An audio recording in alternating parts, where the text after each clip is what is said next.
Not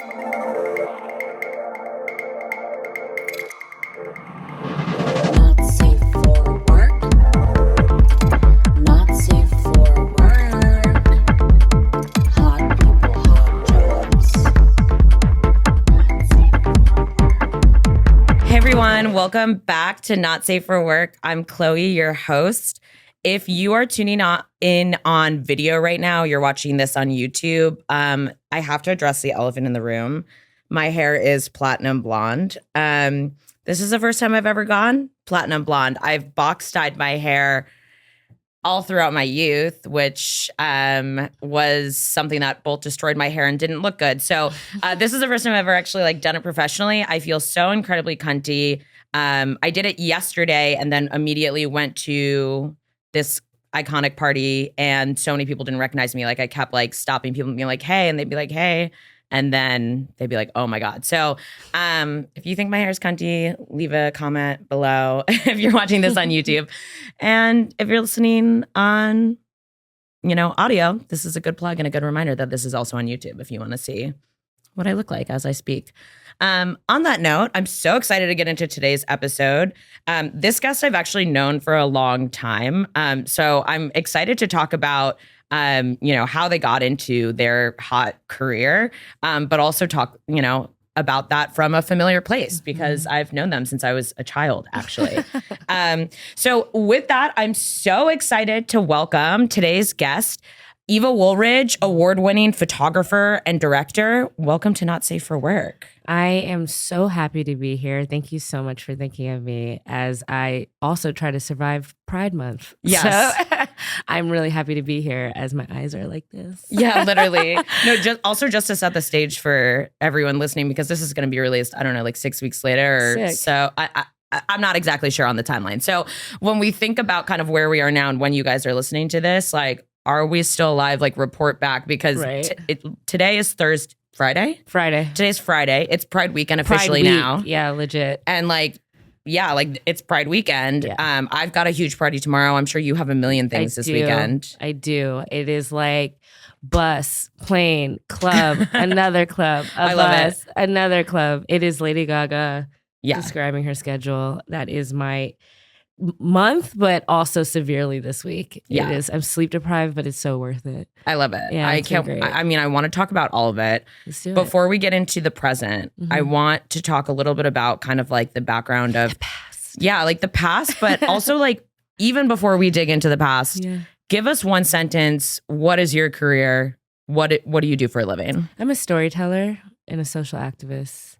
So yeah, those are 2 words to describe. I love that. Yeah. That's a really cunt way of describing what you do. I also love when I ask that question and, we're so much more than what our actual tangible craft is. Absolutely. Sure, I'm a podcast host right now, but when I think about my role here, it's to inspire people to chase their dreams and follow their passion. So a person of influence. Yeah, exactly. So I love the way that you just zoomed out. When you think about kind of your career from a trade, from a practice, how do you spend your time right now? Well, actively, it's interesting. I've been in the scene for about professionally full-time photography for about 3 years, but I've been photographing in a professional space for about 12 years. And then just in general, I always had a camera. So it's you're true, I know, I remember. It's the evolution. Also, I'm acknowledging this now because Eva's the first person that I've known for a really long time that I have on the podcast. Yeah. And this is probably shaking the masses because I feel like we should set that scene. For sure. So people know Eva in New York, anyways, in the scene that I interact with, that I have a feeling is listening to this podcast. People know Eva from taking the pictures at the Woods every Wednesday. Yeah. If you don't know what the Woods Wednesday is, are you a queer person in New York? 100%. I cannot believe it couldn't get on your radar.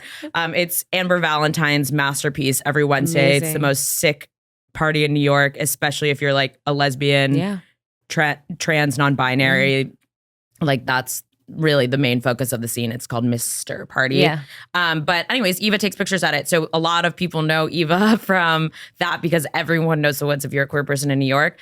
So I can imagine people are oh, wow, they probably met in this scene. But the tea is, Eva and I have known each other since middle school. Yeah. Well, you were in middle school. I was in elementary Yeah. school for a couple of reasons. One, because we grew up together. Yeah. Two, because we went to sleepaway camp together for many which years. was like an evolution molding experience for all of us where we can like find out how to be our true selves. Did you take pictures a lot at I camp? did. I feel like I remember that. there was like a boy I liked too that we kept showing like the photos and Can you like, say the you're name and I'll really bleep good. it out? You promise you'll bleep it I out? swear to God, I'll bleep it out. Okay.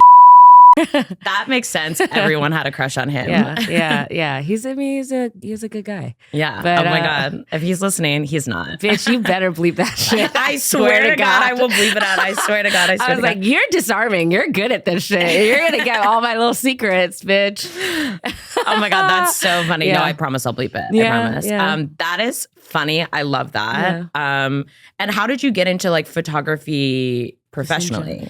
Well, to add to like the camp part, right?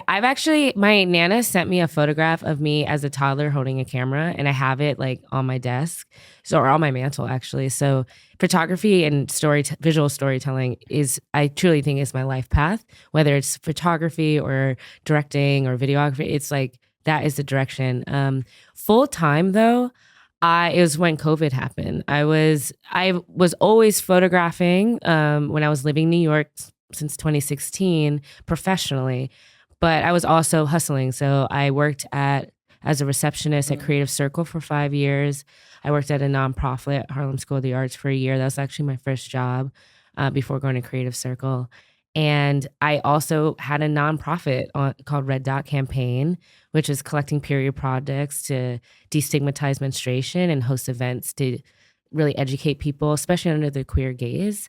And I also ran... Is the Red Dot campaign still active? No, it's not. That was also a decision to conclude in 2020. One of my best friends, Nick, had an amazing advice because I was very overwhelmed with how much I was juggling, because I was also running New Women's Space for a year in 2019. So when we were in Italy, he was like, okay, you're trying to figure out what you want to do. You try on all these different outfits, but they all look great on you. But which one are you going to leave the store with?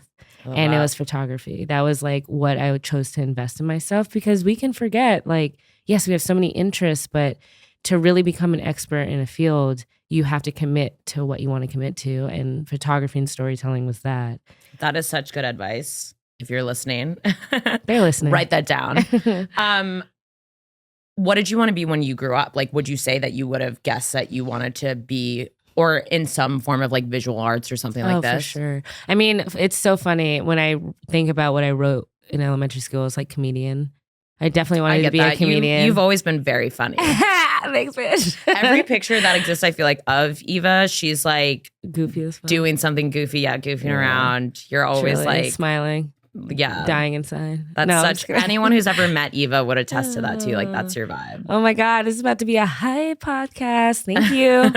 It is really beautiful how long we've known each other. I know it is. It is like, special. I like can't wait to know how you perceived me growing up, which I've actually been doing.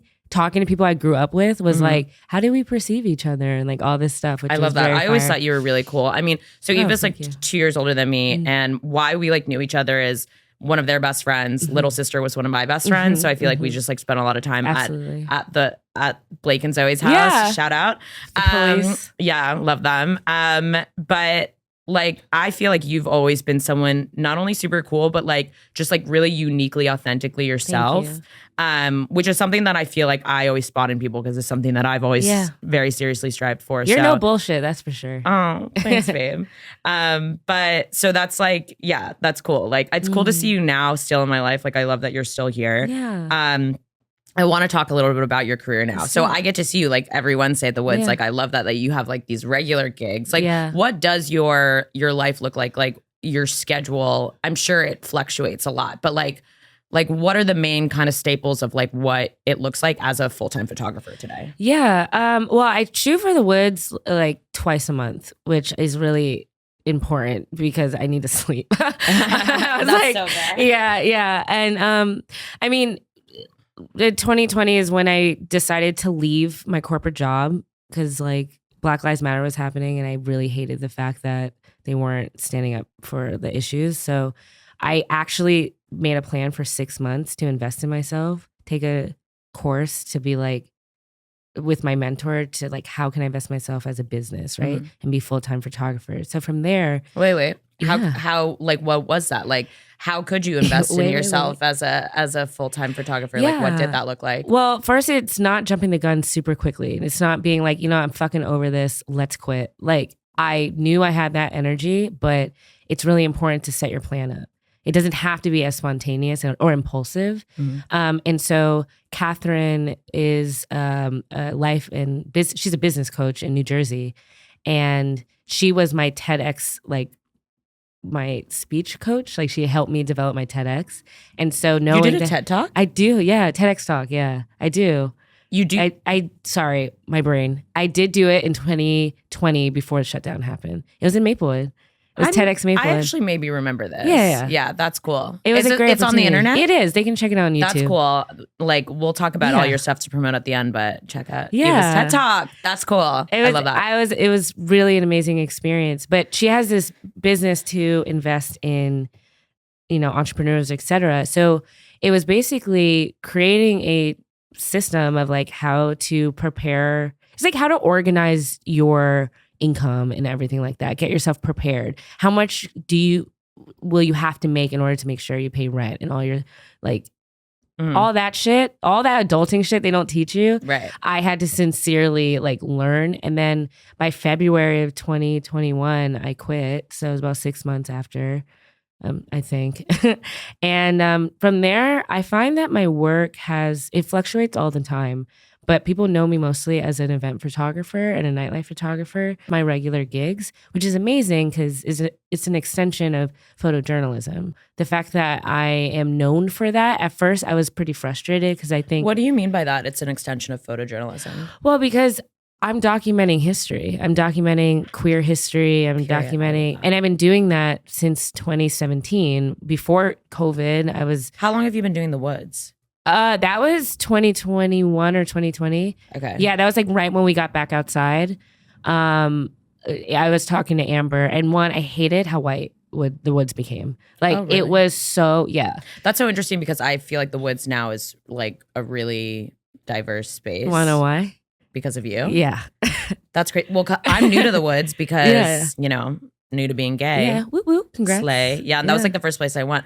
But it was actually really safe for me also knowing that like I always tell you this, that I always look to see if your name is on the flyer. And in the beginning would go on like the weeks that I knew that you were there like photographing because like I was so new to it. I felt the scene. Like part of the reason I started Clomosexual in the first place is like I was so petrified of like making new friends in this space and like wanting a community. And I went to the woods and I remember feeling so intimidated, and I was like, we need more than just one day a week. Like, that's the thing. Yeah. Like when it's only one day a week and you go with everyone you already know, it's like hard to like build off that community. So anyways, it really helped me as someone who was new to the space, knowing that you were fucking taking pictures. I was like, period. Like I can just sit by my tree, smoke my joint and let Eva and then stand pass me that joint. Pass it to Eva and let her take pictures of me all night. I know exactly what day you're talking about. It's because I was standing you look up just now and I feel like you did that like 2 weeks ago too. Like looking up as I'm taking photos on like that wooden box, and I was just like, I picture that perfectly. Woods, you can catch me smoking. Oh, sorry. If you're ever at the woods, you can catch me smoking a joint by that one specific tree. It's the tree with the seating around joints out there. Or now, like you truly do chain smoke joints specifically. But it's Maplewood. That's like the Maplewood's South Orange. We're pothead town. We've been smoking for a while. Yeah, 100%. 15 years. We smoked blunts in Maplewood. I don't know if that's still a thing there, but I grew up smoking. You didn't smoke blunts growing up? Not really. I mean, maybe it's just my grade. I did, but I didn't know how to roll blunts. I only knew how to roll blunts. I didn't learn how to roll a joint until a couple years ago. I swear to God. Dude. It's easier to roll a blunt, especially in a Dutch wrap, because you've got two. No fucking way. You have the whole process that you have to do, and like using a razor to cut the tobacco. You don't need to use a razor. You can use your nail. Not with this short little nub. That's true. Now that I'm gay, it's like it is more. Well, I mean, I haven't tried to, but I did find a Dutch in like my apartment the other day that I've probably had for a while that I was like, oh wow, I definitely like got like a 5-pack at some point just for like rainy day roll blunts, and I've lived in this apartment for 4 years, and I'm like, oh wow, I love that there's just like a Dutch, like you find little crevices. I'm trying to roll a blunt. Plasco is like finding little crevices of where they're like, here's a gift for you when you had a hard day. I love that. Oh, that's sweet. Okay, sorry. This is what's gonna happen for the episode. We got off subject. So you taking photos of the woods. Yeah. We're talking about your career now. Yeah. Yeah. So I was alongside of like starting to photograph at the woods. Again, I was photographing queer parties for some time beforehand. So like Hot Sauce, I was photographing, and Ladies First. It was great. It was all Maplewood based people. So Cool. Maplewood, New Jersey. Yeah, Maplewood, New Jersey. Shout out. Birthplace of SZA. Well, yeah. Lauren Hill is South Orange. I'm from South Orange. I'm from South Orange too. Okay. It's 2 towns, 1 community, they'll Yeah. say. Yeah, I always say 2 Mopso. towns, one Mopso, shout out. high school. So yeah, being able to photograph that. We were talking Yeah, about what was like the your question? yeah, sorry, we got like 7 miles away. We were talking about just like what does your career look like? So you photograph the woods twice a month. Yes. Like Okay, yeah. So I was photographing like Peloton shoots and studio stuff. Like I photographed Usain Bolt and Joe Jonas, and I would go to festivals and photograph SZA. And did you tell her that you're from Babso? yes, I literally. And did She you guys, knows like, my brother. Oh, right, because So she's my brother's like, year. She's like a couple years older than my sister. Yeah. Your brother's a little bit older than my sister. Probably 2 years older than your sister. Yeah, Your sister's 09, right? 10. Oh, and only. My sister's a year older than you. Oh, so 3 years. Well, anyway, so SZA knows Austin and kept giving me her number because I would be like, oh, like that's awesome. And then when she would do that, I'd be like, oh my God, SZA gave me her number, blah, blah, blah. Then I would ask like, hey, thanks for giving me your number. I didn't ask for her number, by the way. She would give it. And then I'm sorry, you're just gonna drop that you're no, texting bitch, it's SZA not like that. It's not Okay, like wait. that because she doesn't respond. Oh, And I'm not fucking hounding her. I'm like, hey, it was great meeting you. Like, thanks, blah, blah, blah. Again, I would not ask her for her number. This happened twice because we ran into her in Maplewood the weekend of Danny Ives' funeral. Yeah. And so, which RIP, we love you, Danny. R.I.P. I saw you that weekend. Yeah. Yeah. And she was at Trattoria and gave me her number again. I'm like, oh, you don't have to keep doing this. Well, she doesn't respond. I mean, honestly, I am running a business that isn't even at close to the scale of what SZA is running right now, and I really struggle to respond to texts. The one thing Dude, I learned in don't- sales is you got to follow up. Sorry, not to Bro, pep talk you here. I know. I was like, bro, it's not what I just think she just does that. I really do. See, sorry, this is me. I can't help this. If I meet anyone who has at all of a cusp of a like idea or concept that I know is like really something that is in line You're a with their hype queen. passion, It's a hype queen. but I have to Yeah. then sit there and workshop it with you of like, okay, how can we? No need. how can we do I this? already accepted and moved forward. Okay, But we'll circle back to this at a different time. Okay, so like what I was yeah, photographing people festivals yeah. and stuff like that. And Okay. then I won the Leica Award in 2019 that put me in just a space. The one of from legit. the grapefruit? Yeah, size of a grapefruit. But that was before you were doing professional photography full time. yes. But it was like that success then blossomed like, okay, you can do this, bitch. Like you're award winning, you got it, you got savings. Check out Let's this photo do that it. I'm talking about. I feel Yeah, like it's a series. well, size there's of a also the grapefruit. one of the woman's back with the body chain. Yeah. Oh, that was Felicia. That was in college. I made Was that that in college. really? But that yeah. one won an award too, right? No, it Or just it's, went like, viral. featured in Yeah, something, people yeah. like made fan art of it. I and stuff, saw which is something fire. of it like recently, and I was like, "That's it still crazy." circulates. It still circulates. That was my first. I keep saying it's always like my first because it always feels that way. But I Embrace Your Essence, that series that I made in college about young people Yeah. embracing what they find beautiful about themselves, which refers to Felicia's portrait. That was my first like viral success. And so from there, I was like, I have to make a series every Oh, quarter and all this crazy expectations fresh out of college that was not fair.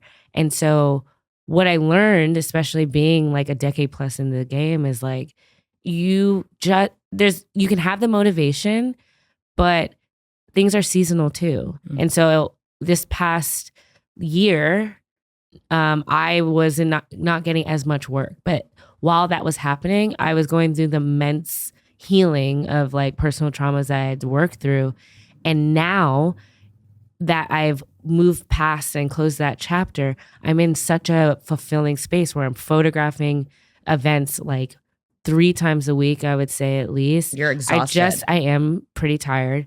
I get assignments for New York Times. I'm working corporate conferences. Like I still do public speaking, and I'm writing a film, and I directed a documentary. Like things are people should allow themselves the space to live life a little bit, to thus be inspired to create the next project, is all I'm saying. It doesn't always have to be a schedule back to back. I love that advice. People should be inspired to live life a little bit. And that's so real. Like, I feel like I just did that my 2 months in California, and then I came back and I have hit the ground running. Like, no, you got to take Permission care of to yourself. rest. How are you going to be creative and flourish if you don't discover yourself and exist with yourself outside of what you're building? Exactly. Which goes, what I also do is I teach photographers. So I have classes about how to develop personal narrative work. Like, how do you create that next series that is mined from your personal experiences, but are so honest and vulnerable that it's relatable to everyone who looks at it? How do you make that? Because my success has come from mining from my personal experiences. Some creatives don't like that. They don't want to be pigeonholed, like only creating from life experience, which of course you want room for your imagination and expand. But I find photography and visual storytelling a healing space for me. That's not a nuanced idea, but it's true. Like if I'm, or it's like notions that I'm thinking about and theories and concepts. It's not for aesthetic pleasure. It's not for capitalistic gain. I want to monetize it, but it has to come from a true place. And I think that's why people relate so much to my work. Yeah. Is because it's coming from a place of honesty. Well, I think you've just mentioned two things now and earlier that I think seems like a theme, and I think is really important to remember, which is just not pigeonholing yourself because of what you think you're supposed to do. Like what you said with like, oh, I just thought like, oh, I should make everything into a series. Like I feel like TikTok does a really bad job of like perpetuating that narrative of like, if you're good at something, like run with it. It's like, well, only if it's like fulfilling you creatively, spiritually, and it is coming from a place of truth. Like don't just force something, but exactly to the point that you're just talking about now, like let yourself bring it from a place of truth. Like don't do what you think is going to get you rich, what you think is going to get you. Like I feel like that's such a real thing when you think about like becoming a hot person with a hot job. Like I think about this, like everything was, you know, miserable, boring, whatever. When I thought about from a career perspective for so long, but once I started doing something that I genuinely felt passionate about, like everything felt amazing. That and your you identity was connected to also. Yeah. Like from when we talked, when you came out and we were connecting at the Woods, like sharing how much confidence you felt and that you exude, like, and you're like, I think I'm going to make my own parties. And then now you're in this a year later, you're fucking selling out these massive spaces. But you know what? You actually believed in me earlier than like I believed in myself, to be honest, because you connected me with your brother and you were like, yeah, Chloe's throwing these like crazy parties. And I was like, oh, wow, you think I could do this as like a job? Like I could do this for other people. Yeah. And that was crazy. That was like one of the first times like anything like that had happened to me. But that was the first time someone like connected me with someone to be like, hey. That makes me so happy. No, yeah, I love you. You're an icon. I'm going to cry on this podcast. Okay. I'm like, yes, cry. Let me drink the tears. I have a couple of rapid fire questions that I want to ask you, or just final questions, I should call them. They don't have to be extra rapid fire. I feel like we're rapid fire already. I mean, we just speak quickly. And we have more time. Like I'm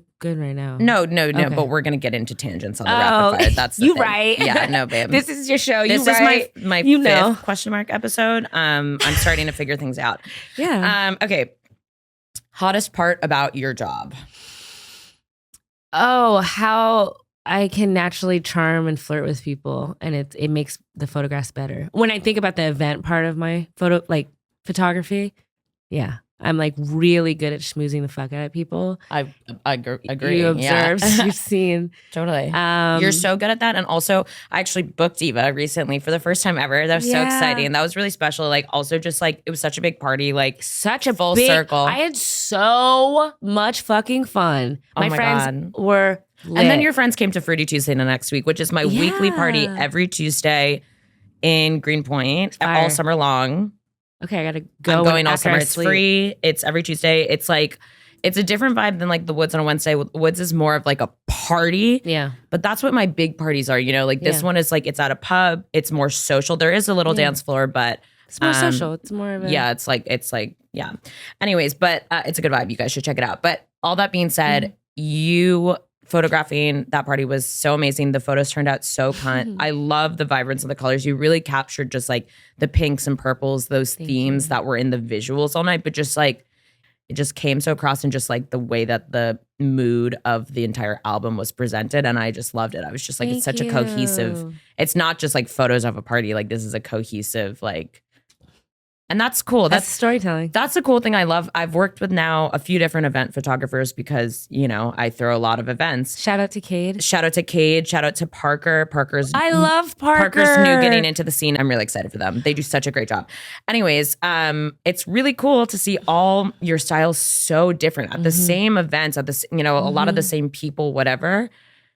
But every photo looks like it was taken by someone else. Well, speaking of which, it's so interesting because I'm 31, right? So I had been like the photographer in the scene, like people know that, and which is a really beautiful feeling. Like people shout. I was biking with Sam Storage, and someone saw me and was like, "Oh my God, Eva, I love the photos." Happens all the time, and I'd say this as a appreciation because I've worked really hard the last decade to be known in the city, but not known for known's sake, like known for my work, like respected for my work. And yes, I have the conceptual like fine art pieces that exhibit around the world, but the day-to-day is like the photojournalism and the event photography and building of community. Yeah. So knowing like Parker and Cade, like Cade asked for like mentorship. And so I try to put them on jobs that I can't do. And I love that I'm experienced enough where people like come to me and ask me questions. I encourage photographers to come to me and ask me questions. I have a Skillshare. I do classes. I have a Patreon. Like I'm an educator because I need more people from these beautiful different life experiences to be able to share and add their vision. That's why the photographs are all different. Yeah. And everyone has their own different style. It's because you are bringing your own vision, your imagination, and your past into your work.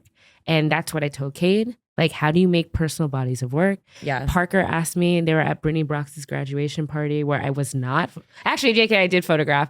I was like, where I was not photographing. I was about to say, like, the last hour I was. Can you separate yourself ever? Like, I saw you on Monday at a party without a camera, and I was felt naked a little bit. I was like, are you okay? I know. A lot of people are asking and the that. person behind you was taking pictures. It was so bright. And I was like, are you okay? Because I feel like you're usually behind the flash, and that flash is like, really penetrating. I love flash photography, but I understand it's invasive. But that flash was really... That shit was crazy, actually. I know what you're talking about. Because Cade came later. Were you still there when Cade came? Okay, well, Cade came. I texted Cade and I was like, one of my selling points was that you were there. And I was like, oh, sorry, I think Eva left. But they did come because they live, yeah, close, whatever. Down the street. Not to dox Cade. But just give this whole address. Well, I didn't say where we were or what this is, and this is 6 fair. weeks away. Anyways, yeah. So it was Kennedy's party. It was fire. It was Kennedy's party. I love Kennedy with my whole heart. Yeah. Kennedy and I are doing a Fruity Tuesdays together. Really? Yeah, That's like exciting. I'm having them come in. We're gonna do like a whole slutty fruit photo shoot. Oh, I love that. Yeah. I mean, her photographer is amazing, and I know why the triple flash was happening. It's to make kind of like quick GIF looks. It is just hard. No, totally. I was just on mushrooms and complaining. That's all I was. Okay, I have a couple more questions. See, this is why I said the time we need it. Okay. You're right. Biggest misconception about your job?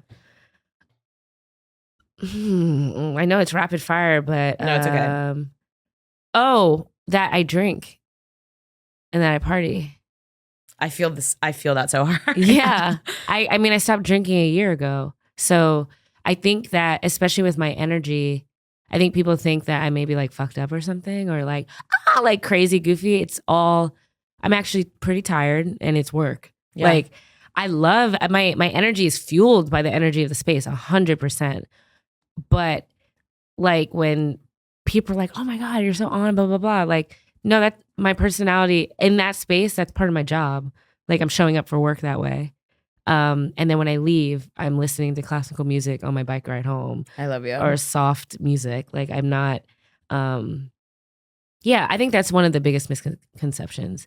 Like people ask to buy me drinks or something like that. Yeah. I love that. Yeah. I mean, I totally feel that. I also feel like I'm next to you at the woods drinking water and smoking joints. Yeah. Like, with you. I mean, And California sober. I love to have a buddy about that. Yeah. I drink at my own parties now just because Nothing wrong with that. well, I took off drinking for 18 months and that's how I actually like got into throwing these parties is like You I threw focus. myself this coming out party and I had a weed and mushroom sponsor because I was like, well, I'm not drinking. Mhm. But at my own parties, like I feel like I get socially awkward on all the drugs that I want to do. So to even it out, I'll have a couple of drinks. But yeah, people think I drink too, but I'm drinking those. But you should still buy drinks at the bar if Yeah. you're sober. The Woods has Liquid Death. Do they now? Yeah. I think I saw that last week and I was so hyped that they had that. Like that's been my new thing there. But Mary's bar that I have my weekly party at, part of the reason I love this bar is their list of mocktails. They have like fancy like cocktails. They have like that are like no-hitos and like phony Negronis, whatever. But they also have like Red Bull and like just like good seltzer and like stuff like that. And I love that about It them. does. I'm actually doing a collab with this like No Booze Babes. I don't know if you know them, but it's like a sober or like, you know, non-drinking. It's like, yeah, because you can go to a bar and just drink beverages that are delicious. Yeah, I have to shout out my brother's bar. Please tell me. Oh, yeah. The mocktails are really fire, but the cocktails, I'm quite jealous I can't drink because Haven't you bartended there? I did. Well, and back to the career part, sometimes it gets quiet, you know, money gets quiet. And so, Thank God your brother has a bar. yeah, just never be ashamed to pick up part-time gigs. Yeah. Like, it doesn't speak to you as like a failure of an artist or whatever. Like, you need to figure out how to make money. And so I started bartending at the bar and it was awesome. And it got me to like network and just still be in the scene, but just, I always like having a task. I like having a task at a party. But my brother's bar is it feels like a house party. In it, like the room, it's on, it's called Please Tell Me. It's on Metropolitan and the L Graham stop. In Williamsburg. In Brooklyn. Williamsburg. And it's New York. like DJ sets, Wine on Wednesdays, I discounted know. I've seen wine. Zoe Yeah. Hines do stuff there. Zoe's DJing my party on Oh, Saturday. really? They're the last set. Oh, They're fire. 3 to 4. So Jesus Christ. if I want to keep it going later, because like there is an official after my party. That's why I'm like, I put Zoe last because I'm like, then we'll just keep it going. Yeah, And they yeah. usually live in California, so they'll be awake. Oh, so true. okay, Strategy. wait. I need to get through these last like Yes. 3 questions. Okay. Hottest job you've ever had? Hottest job. I mean, I would honestly say photographer, but I would say my nonprofit Red Dot campaign, our first art show about periods. We worked with Michaela, who did Beyonce's Black is King makeup, actually. She created work on me, like body painting, and the model, because the model dropped out. So at the art show, I was behind a curtain and she was painting me. I was on my period. My tits were huge. Shout out to Eva's tits. And she put like gold flakes in my pelvic area. I've talked about this on a different podcast, but I walked out and I was just basically naked with body paint on me. And my family was like, yay, which super supportive. Though. I love that. Yeah. Oh, shout out to your family. Yeah. But so I would say that's the sexiest. Anything that I've done that's for me, it's the sexiest. It's hot girls having hot jobs because That's I'm so my own real. boss and I get to do what I want. I cannot work in a corporate like environment like that. Even photographing corporate spaces is just like I know, and you had one this week. dude. Okay, we can't. Sorry, I have 2 more right? questions. I'm sorry. We can talk all day. I know we really could. What is the hardest job you've ever had?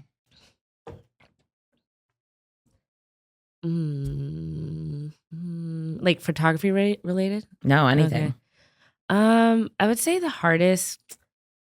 I think working at a nonprofit, fresh out of college, in Harlem. It was just like I was an administrative assistant, and it wasn't hard because the work was hard. It was tedious administrative work that was very unfulfilling. Mhm. Like I was like depressed. I started going to work like really high. I would eat like a bag of popcorn every day because I was high, and I just didn't give a fuck. Mhm. It was just like I knew that I needed to be in a space that really encouraged creativity, which is why I stayed at Creative Circle for like 5 years, because at least I can create an environment where I can like listen to like fucking Princess Nokia blasting in the front. Like, it's important. you know, just this space to be creative. I can't do hyper corporate, even I know. I hate like the work. whole concept of like corporate culture of like, oh, let me just pretend to be someone I'm not like for the majority of my life. Fuck you. Like, ever since I like quit my job and like started Freeing. like living my truth, just like the blonde is like, this is all, you know what I mean? It Like fits so well with you, I by feel the way. cuntier than I've ever felt. Yeah, it's a great look. Do you freak out a little bit when you? No, I Good. freaked out in a good way. Great. Yeah, in a good way. But I almost did it once and I pulled out, and this time I was like ready. Cool. And I don't regret it. Okay. I have 2 last questions for you. What do you want to be when you grow up? I want to be an award-winning film director. I want to make movies for my life. That's the next evolution of my career. I can't wait to roll this clip when like you're accepting your award. I know, for it's going to whatever. be fucking fire. I That's- believe it that's as well. No, I will. No, I have no doubt in my mind. What is one piece of advice you'd give to anyone trying to pursue the photography field and get into it? Trust yourself that you got it, and don't be an asshole, because you won't get work if you're an asshole. That's like the advice for real. So much of my work is referral based, and people know me because I'm, for the most part, pretty kind to people.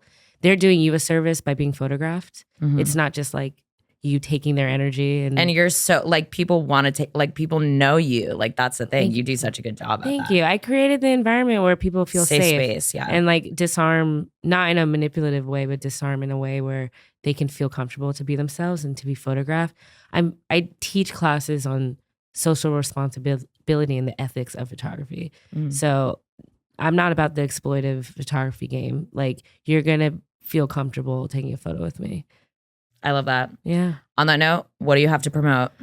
Oh God, I feel like we've been promoting. Like, I know, but like, nonstop. list it off in like a nice bulleted list real quick so Yeah. everyone can just hear it real quick. So I have a documentary on the history and influence of Black birth workers, and where me and my team went across country interviewing Black midwives, doulas, academic scholars, mothers on destigmatizing midwives and providing choice for birthers, because unfortunately, Black women are 3 times as likely to die from pregnancy-related or birth-related situations. So we created this documentary as a solution, and we are finished with it. We're trying to complete post-production. So I have a crowdfunding that is going to be coming out, a second wave of it to finish production. We have the editor, we have a sound editor, etc. So we're just trying to finish that. So donate, please. This is really important. Where can they work. find the link to donate? You can find it on my Instagram, EWPhotos1. You'll be tagged. I'll be tagged, and I think that's pretty much it. I don't know, like Everything else has really been tagged. Your brother's bar. Brothers Bar. Um, Just like, I think that's the project I really care about, that I want people to actively go in I their love pockets that. to support. well, that's amazing. Thank you for having me. Thank you for coming. This is You're an icon. Mwah. You are too, especially with this Yeah, blonde thanks hair. everyone for tuning in to Not Safe for Work. I'll see you guys soon. See you. Slay. Wow.